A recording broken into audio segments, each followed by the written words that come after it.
Bapak Abdullah di Tangerang yang bertanya, Assalamualaikum Sensei. Bagaimana cara untuk meningkatkan ereksi ketika sedang berhubungan? Ya. Sebenarnya meningkatkan ereksi itu awal ya, bukan ketika sedang.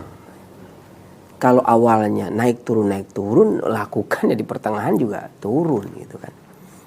Dan biasanya ereksi menurun di pertengahan itu ketika dia keluar, walaupun itu sedikit, artinya dia nggak tahan, kemudian dia keluar, tapi dia tahan, tapi keluarnya tetap ada yang keluar. Nah itu kacaunya pikiran juga, bikin lemas juga, akhirnya ya turun juga ereksinya. Tapi meningkatkan ereksi itu sebenarnya dari awal seharusnya.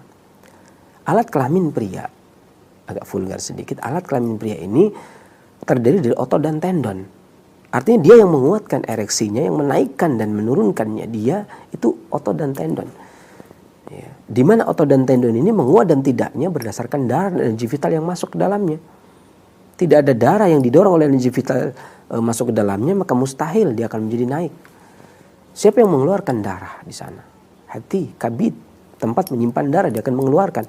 Maka paling tidak perbaiki kabidnya, perbaiki hatinya. Dan hati ini adalah organ yang paling rentan terhadap angin. Kenapa? Karena darah ini mengitari seluruh tubuh, mempertahankan kekebalan tubuh. Dan ketika angin pertama kali masuk, pasti dia akan menyinggung darah. Pasti akan menyinggung darah. Ya, ini penjelasan saya rasa lebih realistis daripada saya katakan bahwasanya hati simbolnya pohon. Ya. Artinya karena hati itu menguasai darah sehingga dia menjaga kesehatan tubuhnya. Karena darah itu memberikan nutrisi ke seluruh tubuh. Nah ketika angin itu masuk, pasti yang terkena darah terlebih dahulu. Bermasalahnya darah, encernya darah, atau ada permasalahan darah terkena angin, terkoyaknya pertahanan tubuh, tentunya hati menjadi lemah. Lemahnya hati, dia tidak bisa mengangkat tendon. Kenapa? Dia tidak bisa memberikan suplai darah. Energi vital yang berasal dari TH, kekuatannya itu pun melemah. Angin juga akan melemahkan perut, karena kan dengan masuk angin orang kembung gitu ya, mual gitu ya. Maka di sana akan ada dua, otot dan tendon itu akan melemah. Lemahnya otot dan tendon yang tidak mendapatkan suplai energi vital dan darah, ya kurang ereksinya. Maka tidur jangan terlalu malam. Ya. Tidur lagi. Iya, karena seseorang itu ketika hendak memperhatikan kesehatan itu tidak lepas dari makan, minum, tidur, olahraga, yaitu ya, dan aktivitas kesehariannya, berpikirnya. Ya.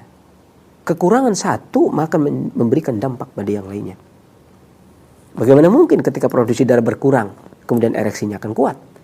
Maka tidak akan mungkin kecuali di doping, dan doping itu pun sifatnya sementara, tidak permanen. Ya, boleh doping tapi sifatnya sementara, tidak permanen. Artinya yang paling bagus adalah bagaimana kita mempertahankan tubuh kita, menjaga kesehatan tubuh kita, vitalitas kita dengan cara tentunya enjoy, happy, bahagia, kemudian tidur tidak terlalu malam, memakan makanan yang alami, ya, tidak memberatkan tubuh. Adapun doping yang secara cepat untuk menaikkan energi, bisa menggunakan 2 ibu jari jahe dikeprek, kemudian taruh di gelas, lada 11 butir dikeprek, kemudian taruh di gelas, kasih kopi sesuai selera, kasih garam sedikit, kemudian diseduh pakai air panas, 1 gelas besar sekitar 400 cc. Ya, kemudian diberi gula aren kah, gula batu kah, madu kah, ya, maka dongkrak tapi ini harus terus minum ya, artinya rutin gitu kan. Tapi kalau ingin meningkatkan vitalitas ya itu tadi, bagaimana pola tidurnya, bagaimana pola makannya gitu kan, bagaimana pola pikirnya gitu. Ini meningkatkan ereksi gitu ya.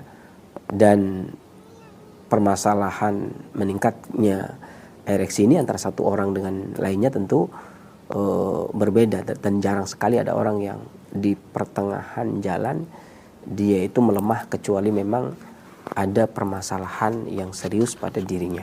Ya, demikian, mudah-mudahan Allah angkat penyakitnya dan bermanfaat bagi para pendengar dan manusia yang lainnya. Selanjutnya